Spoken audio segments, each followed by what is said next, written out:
Deus, cumprimento os irmãos com a paz do Senhor, amém? Vamos nos colocar de pé.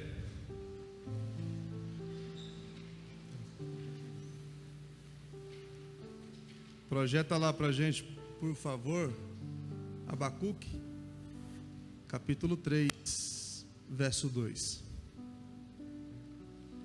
Abacuque, capítulo 3, verso 2. Enquanto os irmãos procuram aí, quero louvar a Deus pela vida do pastor Ivaldo, pastor Neildo, que nos fez o convite para ministrar nessa noite. Nós ficamos felizes com a oportunidade que eles têm nos dado. Abacuque, capítulo 3, verso 2, fala assim: ouvi, Senhor, a tua palavra e temi. Aviva, ó Senhor, a tua obra no meio dos anos. No meio dos anos, faze-a conhecida. Na tua ira, lembra-te da misericórdia. Vamos todos ler juntos? Ouvi.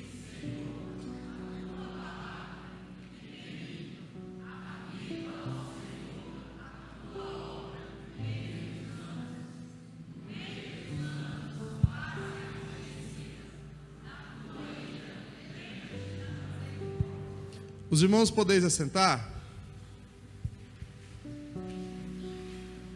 Nós estamos em uma campanha projetando um novo ano, projetando 2024. Quando os irmãos me fizeram esse convite, eu orei ao Senhor pedindo uma palavra e Ele colocou essa palavra em meu coração. Abacuque, fazendo uma oração a Deus, depois de ouvir a voz do Senhor, ele faz um pedido: aviva, ó Senhor, a tua obra. Aviva, ó Senhor, a tua obra. Para entendermos esse versículo, nós vamos voltar um pouco no tempo e entender como era a situação e para quem Abacuque falava. Precisamos entender que Abacuque, ele era contemporâneo de Jeremias, e ambos profetizaram no mesmo período dentro da nação de Judá. A diferença é que Jeremias, ele era um profeta que sempre recebia uma mensagem do Senhor, direcionada ao rei, e era entregue dentro do palácio. Quando nós lemos o livro de Jeremias, nós sempre vamos encontrá-lo entrando dentro do palácio para entregar uma mensagem direcionada ao rei, direcionada ao reinado, direcionado às decisões que estavam sendo tomadas de dentro do palácio e que afetavam a vida do povo do lado de fora. Já Abacuque era um profeta que recebia a mesma mensagem de Deus, porém ele entregava não para o rei, não dentro do palácio, mas ele era um profeta que profetizava do lado de fora do palácio. Ele profetizava para as pessoas que não pertenciam ao reinado ou não estavam diretamente ligados ao rei. Ambos profetizaram na mesma época e eram a mesma situação, tanto que a profecia de ambos não são profecias de bonança, não são profecias de prosperidade. Nós não encontramos Jeremias profetizando bênçãos, nós não encontramos Jeremias profetizando prosperidade, nós não encontramos Jeremias profetizando vitória, muito pelo contrário. Quando estudamos a história de Jeremias, nós vemos que muitas das vezes o rei o mandava chamar, porque sabia que Jeremias era profeta de Deus, e o rei falava para ele: estamos prestes a sair para uma batalha, e eu quero ouvir da tua boca, Jeremias, qual é a direção do teu Deus. E a mensagem era sempre a mesma ou parecida: Deus não está contigo nesta batalha, não leve Israel à batalha, porque vão perder. Mas essa mensagem não era a mensagem que o rei e os generais queriam ouvir. Então o que eles faziam? Pegava Jeremias, jogava Jeremias dentro de cisterna, prendia Jeremias em poços, prendia Jeremias em postes no meio do palácio e deixava por dias preso. E o que o rei fazia? Eles chamavam profetas de Aserá, chamavam profetas de Baal, chamavam profetas de Baalins e perguntavam qual era a notícia que esses profetas tinham. E a mensagem era: ó rei, grande vive o Senhor para todo sempre. Eis que o Deus Baal, eis que o Deus Aserá está contigo nessa batalha, a vitória é certa. O rei então chegava na presença de Jeremias, pastor Gilson, e zoava com ele: nós estamos saindo para a batalha, e Deus Baal, Deus Aserá está conosco, certamente nós voltaremos vitoriosos. E o rei pegava seu exército, os generais, deixava Jeremias preso e falava para ele: o dia que eu voltar, eu vou esfregar na tua cara a bandeira da vitória, para você ver que você e teu Deus não está com nada. E eles saíam para a batalha, e a derrota era certa. Israel era massacrado, o exército era arrebentado, a derrota era certa. Por quê? Porque Deus não estava com eles naquela batalha. E quando eles voltavam e abriam as portas dos portões do palácio, eles viam Jeremias amarrado. E eu fico imaginando Jeremias olhando para eles e pensando: eu avisei para não ir que ia perder, eu avisei que vocês não deveriam ir, porque a Baal não tem poder para dar nada a ninguém, Aserá não é Deus que dá vitória a ninguém. O único Deus que vive e reina para todo sempre é o Senhor dos senhores, é o Deus dos deuses. E se Ele falar vai, você pode ir, porque a vitória é certa. Mas se Deus falar não vai, não vá, porque a derrota é certa. E por diversas vezes nós encontramos Jeremias sendo penalizado.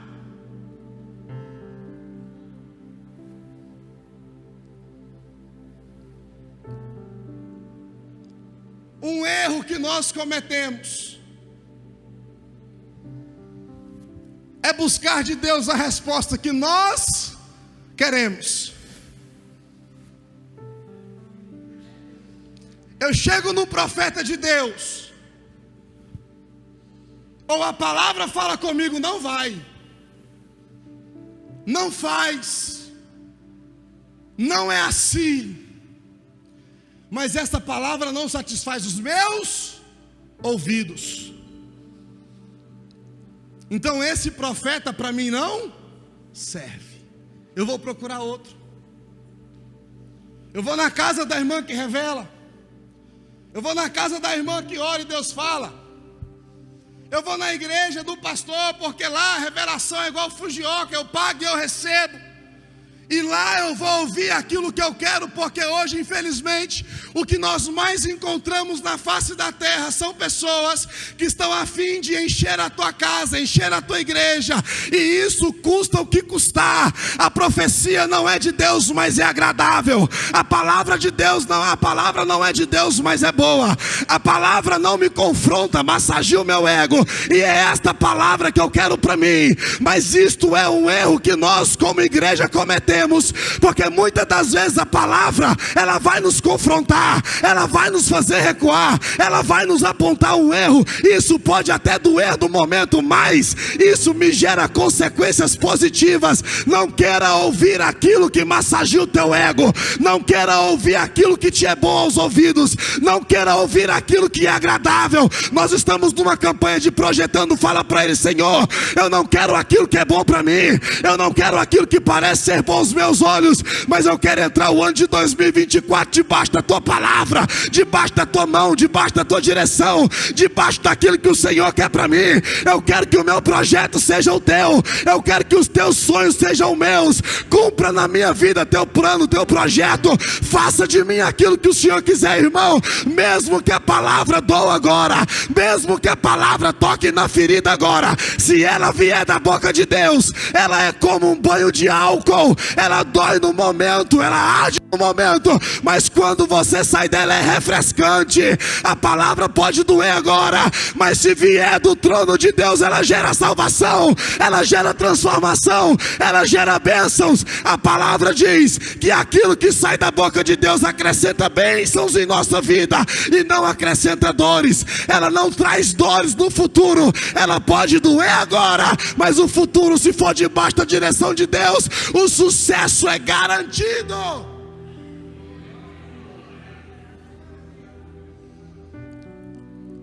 Ambos profetizaram na mesma época.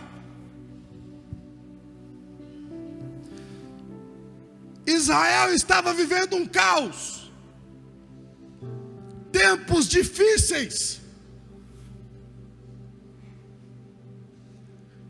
e tempos difíceis, presta atenção nisso aqui, tempos difíceis gera homens fortes. Repita comigo: tempos difíceis gera homens fortes. Israel estava um caos. Deus levanta um homem chamado Josias, luta contra tudo e contra todos, desfaz alianças com reis que tinham deuses pagãos, arrebenta os altares de Baal, de Baalins e de Aserá, destrói todos os postes ídolos que tinham dentro da nação de Israel, afasta de dentro da nação de Israel tudo aquilo que não prestava. Tempos difíceis que gerou um homem forte.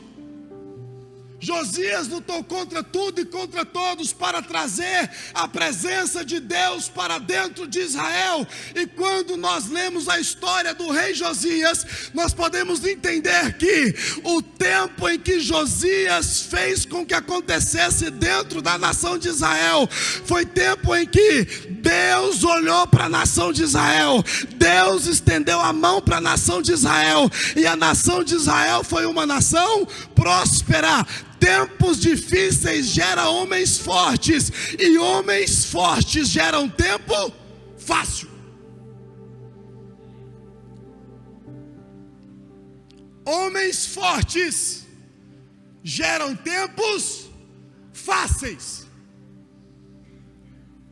Deus estava dentro da nação de Israel, a nação estava uma bênção, prosperando, tinha paz, o exército era vitorioso, eles estavam expandindo, eles estavam crescendo, as riquezas estavam entrando, o templo começa a ficar abastado, o palácio começa a ficar cheio de prata e ouro. Tempos fáceis, a nação vivia na bonança. Em tempos fáceis, nós nos esquecemos de Deus. Em tempos fáceis, nós não clamamos mais a Deus. Achamos que a bênção de Deus, ela é eterna.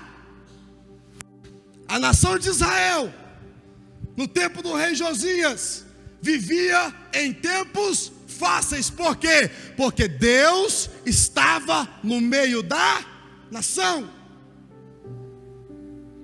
tempos fáceis, geram homens fracos, que não buscam a Deus. Homens fracos geram tempos difíceis. Homens fracos geram tempos difíceis. Josias sai do reinado. Entra um outro rei, que pega tudo próspero, tudo muito bem, e ele não mais se importa com Deus. Esquece de Deus. Agora, Israel tem um palácio cheio de ouro e prata, um templo cheio de ouro e prata. É uma nação rica, próspera e que chama a atenção do inimigo. Qual a diferença? Agora esqueceram-se de Deus, e Deus não mais protege Israel. Aí então, um rei na Babilônia olha a nação de Israel, fala: opa, eu preciso de ouro, lá tem. Eu preciso de prata, lá tem. Eu preciso de jovens que sejam dados no conhecimento da terra deles, lá tem.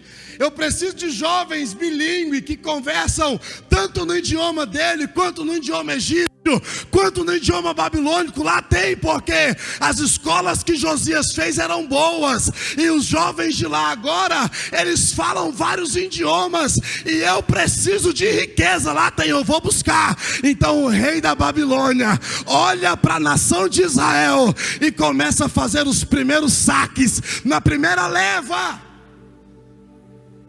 ele leva o ouro do palácio, a prata do palácio, o ouro do templo, a prata do templo, e de presente alguns jovens.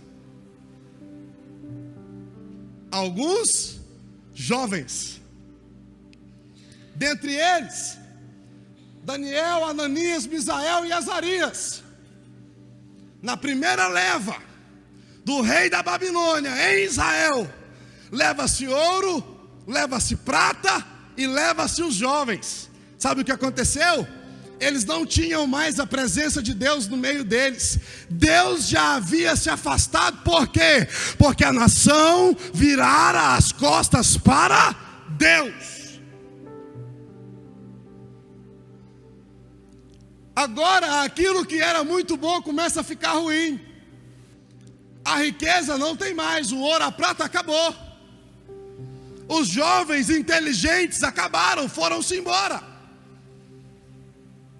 Fica agora tempos difíceis. E é nesse tempo em que levanta Jeremias dentro do palácio e fala para o rei: se você continuar fazendo aquilo que você está fazendo, o negócio para você não vai ficar bom. Se você continuar levando a nação da forma que está levando, vai cativo os jovens que já foram, e eles vão voltar para buscar a classe trabalhadora. Até quem mora dentro do palácio vai virar escravo. Você vai virar escravo. O rei não aceita aquela palavra. Abacuque está do lado de fora, avisando a nação: não façam isso, não vão por esse caminho, as coisas vão ficar difíceis, abram os olhos, busquem ao Senhor. Mas a nação não dá crédito às profecias de Abacuque. Aí então,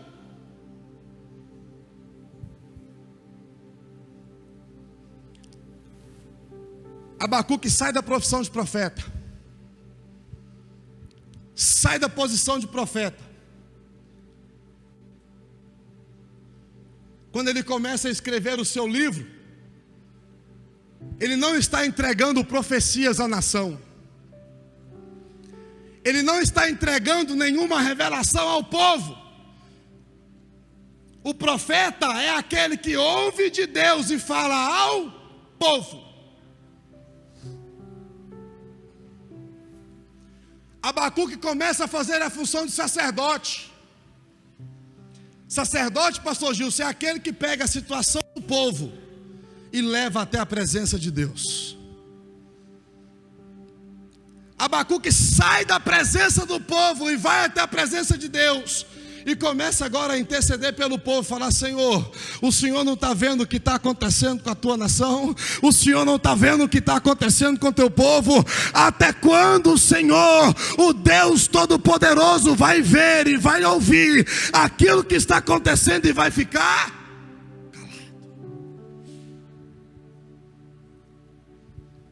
Aí então começa um diálogo. Abacuque conversa com Deus. E quando nós lemos no capítulo 2, Deus responde o profeta Abacuque. Abacuque conversa com Deus. E Deus responde o profeta Abacuque. Isso é um diálogo. Eu falo, vocês respondem. Eu falo, vocês respondem, vocês ouvem aquilo que eu estou falando, vocês entendem aquilo que eu estou falando e me respondem. Isso é um diálogo, uma conversa. O livro de Abacuque, capítulo 1 e 2, é um diálogo entre Deus e Abacuque, Abacuque e Deus. Abacuque saiu da posição de profeta e entrou na posição de sacerdote. Deus, eu sei que eu fui chamado para profeta, mas a necessidade hoje é de um sacerdote. Eu vim até a tua presença rogar a Deus pela minha nação. Irmão, profeta é bom demais. O profeta Levi é aquele que sai do oculto e vem para aquilo, para o público. O profeta é aquele que sai do oculto e se apresenta ao povo. Todo mundo quer ser profeta, sabe por quê? Porque o profeta é visto. Todo mundo está me vendo em cima do altar pregando com o microfone. Está todo mundo me ouvindo falar, só eu estou falando. Todo mundo quer falar, todo mundo quer pregar, todo mundo quer cantar, todo mundo quer ser profeta. Por quê? Porque profeta é aquele que ouve no oculto, mas ele fala com Deus. Fernando, qual que é o problema de ser profeta? Nenhum. O problema é que os profetas de hoje não mais entram no oculto, não mais ouvem a voz de Deus. Eles só querem a parte do microfone e do púlpito. Eles só querem a parte de se apresentar.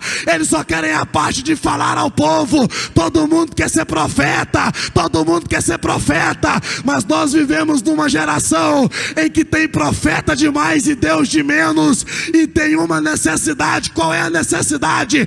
A necessidade para nossa época é de sacerdote. Sabe qual é a função do sacerdote? O sacerdote está no meio do povo, sentado no meio do povo, e ele sai do meio do povo e se apresenta a Deus no oculto. Deus não quer mais levantar uma geração de profeta, não. A geração que nós estamos vivendo é uma geração que precisa de sacerdote, pessoas que apresentam a igreja a Deus, pessoa que apresenta a vida do irmão a Deus, pessoa que não está preocupada em falar ao povo, mas ele está preocupado em falar a Deus. Abacuque era profeta e tinha a responsabilidade de falar ao povo, mas a necessidade aqui era de alguém que intercedesse pela nação, era de alguém que intercedesse pela obra. Ei, nesse final de 2023, Deus me deu essa oportunidade para falar que está precisando de sacerdote dentro da igreja dele, precisando de quem clame pelo povo, precisando de quem clame pela igreja, precisando de quem clame pelo corpo de obreiro, precisando de um exército, não de profeta, porque para falar tem muito. Deus está precisando de um exército de sacerdote, pessoa que sai do público, que entra no oculto e apresenta as petições a Deus. Eu quero saber se aqui tem sacerdote de Deus. Eu quero saber se aqui tem alguém que intercede pela nação, que intercede pela tua casa, que intercede pela tua igreja, que intercede pelo teu pastor. Deus está precisando de uma geração de sacerdote.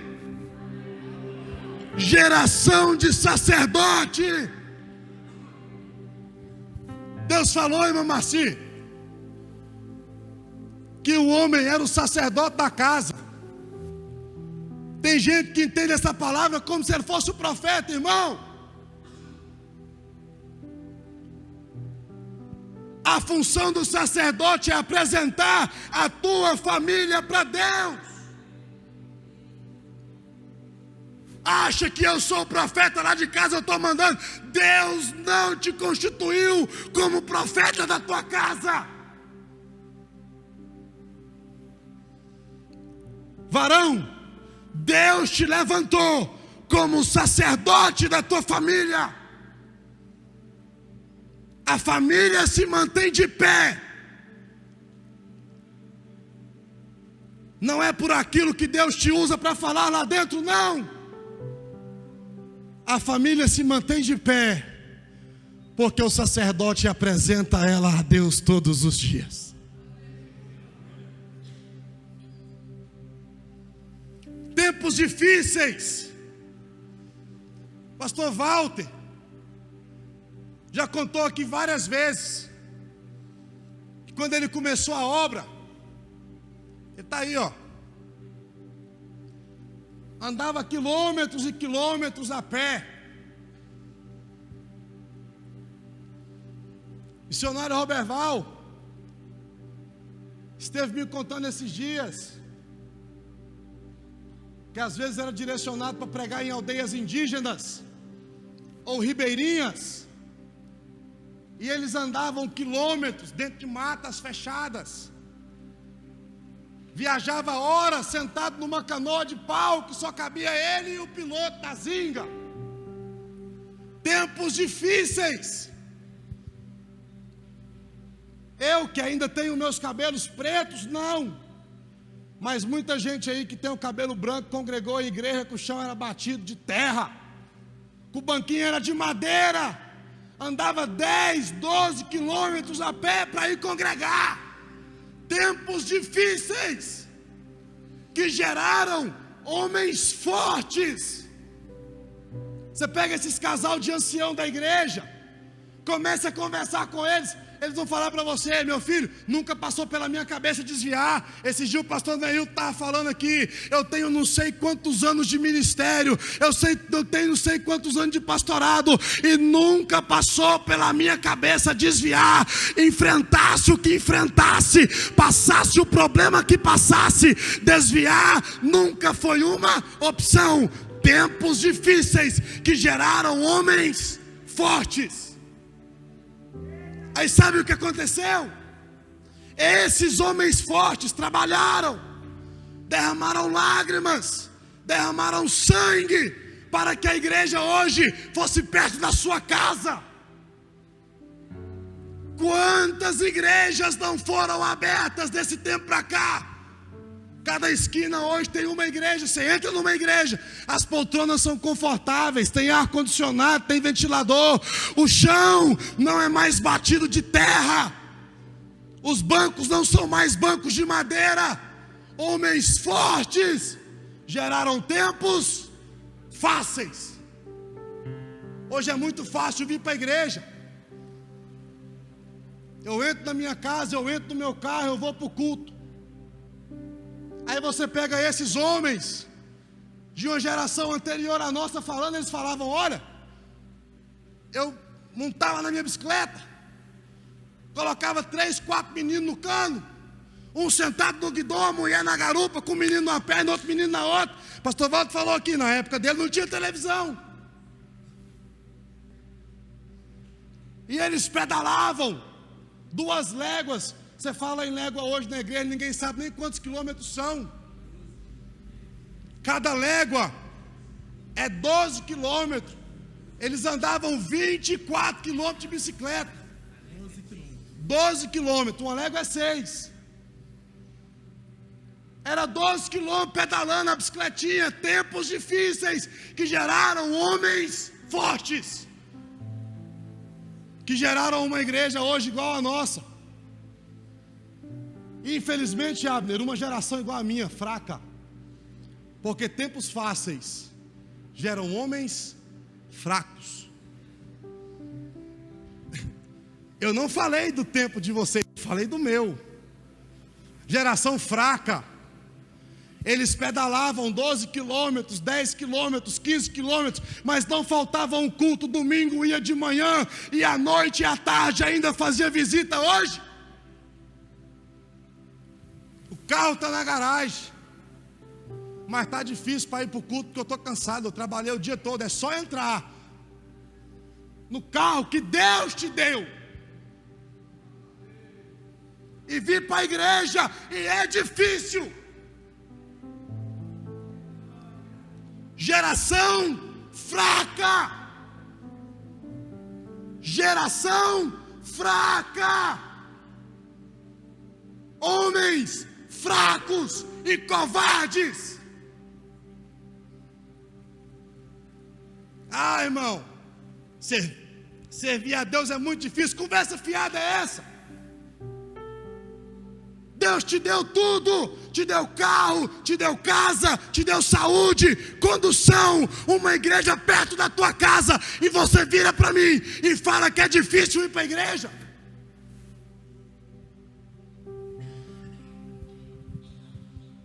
Geração fraca,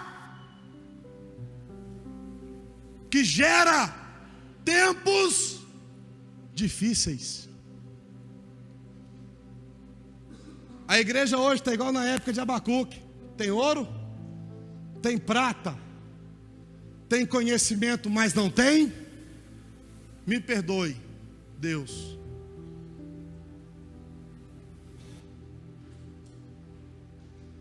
Aí sabe o que está acontecendo? A igreja está sendo perseguida. Pessoas se levantam contra ela o tempo todo, sabe por quê? Porque perceberam que a riqueza está aqui dentro, mas que a nossa força não está. O diabo hoje olha para a igreja e fala: está na hora de atacarmos a igreja, porque lá tem ouro, lá tem prata, lá tem conhecimento, lá tem tudo que o mundo precisa, e eles não estão mais firmados em Deus. Aí eu quero desviar, eu quero largar tudo. Pastor Neilton falou que desviar para mim nunca foi uma. Quantas vezes eu, já dentro do banheiro, tomando banho, falei que não queria mais ser crente. Geração fraca. Tudo para nós é desviar, irmão. Não pode passar uma provinha, eu não vou mais para a igreja. Não pode vir um ventinho, Deus me abandonou. Geração do mimimi, do chororô. Mas Deus levantou um profeta, que deixou de ser profeta e entrou para dentro do seu quarto, e fez uma oração que está lá em Abacuque 3:2, falou: Deus, aviva, ó Senhor, a tua obra.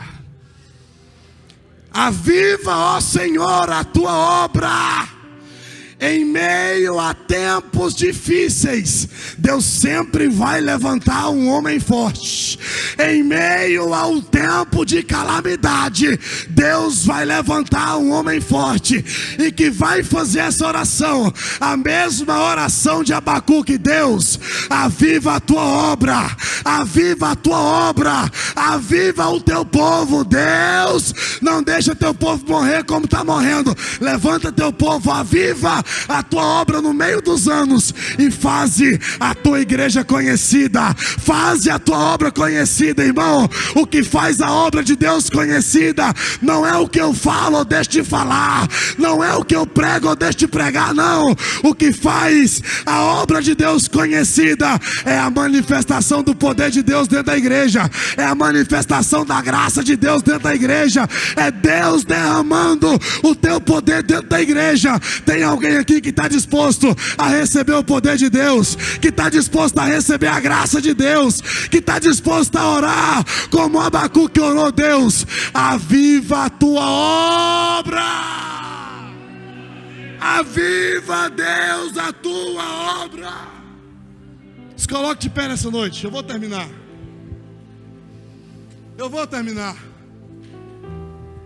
Aí quando Abacuque fez essa oração, quando Abacuque olhou para o céu, o pastor Gilson falou: Deus, aviva, ó Senhor, a tua obra. Aviva, ó Senhor, a tua obra. Deus chega para Jeremias e fala para ele: Jeremias, presta atenção no que eu vou te falar aqui. Tem alguém que está orando pela nação lá. Tem alguém que está de joelho orando pela nação. Tem alguém que está orando pela nação. Tem alguém que está de joelho intercedendo pela nação. Aí Deus fala para Jeremias o que o pastor Neilton leu aqui: avisa para a nação que eu tenho pensamentos para ela, e que são pensamentos de paz. Que são pensamentos de paz. Mas para Deus falar com Jeremias, para Deus entregar o recado na boca de Jeremias, Abacuque teve que entrar para dentro do quarto, teve que entrar para dentro do secreto e falar: Deus, aviva a tua obra, aviva a tua obra. Eu quero te convidar nessa noite a abrir a tua boca aí no teu banco e começar a orar comigo e falar para Deus: Deus, aviva a tua obra, aviva a tua obra, faze-a conhecida no meio dos anos, faz. Abre a boca aí e começa a orar como Abacuque orou. Pede a Deus para restaurar a tua geração, pede Ele para restaurar a tua casa, pede Ele para restaurar teu lar. Pede, abre a boca, fala com Ele, é hora de você falar com Ele. Nós estamos entrando agora há pouquinho no ano de 2024. Nós vamos entrar agora há pouco no ano de 2024. Uma passagem que eu gosto muito na Bíblia é quando Deus chama Moisés dentro da tenda, irmão Roberval, e fala para ele: avisa para o povo que a nuvem vai continuar, que a coluna de fogo vai continuar. Avisa para o povo que o maná vai continuar. Avisa para o povo que a água vai continuar saindo da rocha. Mas avisa para o povo que eu, o Deus, não ando mais no meio do povo. Aí Moisés olhou para Deus e falou assim: espera aí só um pouquinho. Espera aí. Eu preciso entender o que é que o Senhor está me falando aqui. O Senhor está dizendo que a nuvem vai continuar acompanhando o povo, vai. Que a coluna de fogo vai continuar direcionando o povo, vai. Que o maná do céu vai continuar direcionando o povo, vai. Mas deixa eu ver se eu entendi o negócio. O Senhor não vai mais andar no meio do povo? Aí Deus diz para Moisés: Moisés, você entendeu perfeitamente. A maior crise que uma pessoa pode passar não é a financeira, não é a conjugal, não é a profissional. Tem gente que colocou pedido aqui dentro visando riqueza, visando bênçãos no casamento, visando promoções no trabalho, achando que o problema da sua vida é esse. Não é. A maior crise que um homem pode passar nessa terra é a crise espiritual. Se eu tiver dinheiro, eu não trago espírito. Se meu casamento estiver bem, eu não trago espírito. Se eu for promovido no meu serviço, eu não trago espírito. Israel naquela época estava prestes a entrar na maior crise que eles poderiam enfrentar, que era a crise espiritual, perder a presença de Deus. Aí Moisés virou para Deus e falou assim: fala o seguinte, me mata aqui dentro dessa tenda agora. Deus falou: como é que é, Moisés? Ele falou: me mata. Eu quero ser fulminado aqui dentro dessa tenda agora. Aí Deus falou: Moisés, eu não estou te entendendo. O que é que você está querendo? Ele falou: o que é que eu estou querendo? O Senhor está acabando de me dizer que eu vou ter tudo, mas eu não tenho a tua presença. Pois eu falo para o Senhor: eu prefiro morrer do que sair dessa tenda debaixo sem a tua presença. Ou o Senhor sai comigo dessa tenda, ou não me faça arredar o pé daqui, irmão. Sabe qual é a mensagem para você nessa noite? Não saia do ano de 2023 sem levar a presença de Deus. Não saia do ano de 2023, não entre no ano de 2024 se não for debaixo da presença. Debaixo da presença. Perca tudo, perca o dinheiro, perca a prata, perca o ouro, perca o emprego, perca a saúde, perca tudo, mas não perca a presença de Deus na tua vida. Começa a projetar 2024 debaixo da presença de Deus. Começa a projetar 2024 debaixo da presença de Deus. E eu vou liberar uma palavra profética. Se você tiver o Espírito, pode até faltar o dinheiro, mas você vai orar e Ele vai mandar. Se você tiver o Espírito, pode até faltar saúde, mas você vai orar e Ele vai mandar. Se você tiver o Espírito, pode até faltar provisão, mas você vai ter o provedor. Você vai ter o provedor. Não troque a provisão. Não deixe o provedor pela provisão. Não queira somente a bênção, mas fala para Deus aí agora: Senhor, o meu projeto para 2024 é andar de mão dada contigo, é sair daqui de mão dada contigo. Eu quero saber quem é que vai sair daqui hoje de mão dada com a presença, de mão dada com a presença. A presença de Deus, ela já é real.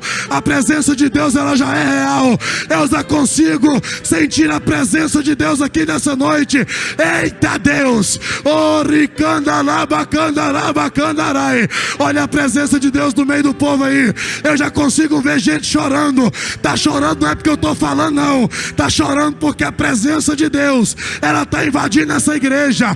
Se você é um crente que der lugar nessa noite, Deus vai te tomar nesse ambiente. Fala para Ele, fala: Deus, eu não quero entrar 2024 se não for debaixo da tua presença. Leva a presença, leva a presença, leva a presença, leva a presença, leva a presença, leva a presença. Olha a presença de Deus aí. A presença de Deus, ela é real. Tempos difíceis gera homens fortes. Tempos difíceis gera homens fortes. Tempos difíceis gera homens fortes. Ei, você é forte. Sabe por quê? Porque a palavra de Deus está em vós. A palavra de Deus é a presença. Olha a presença de Deus aí, olha. Oh, papai querido, como é bom sentir a tua presença. Como é bom sentir a tua presença. Ei, em nome de Jesus Cristo, leve a presença de Deus para o ano de 2024 e inclua a presença dele nos seus projetos. Inclua a presença de Deus na tua vida. Inclua a presença de Deus na tua casa.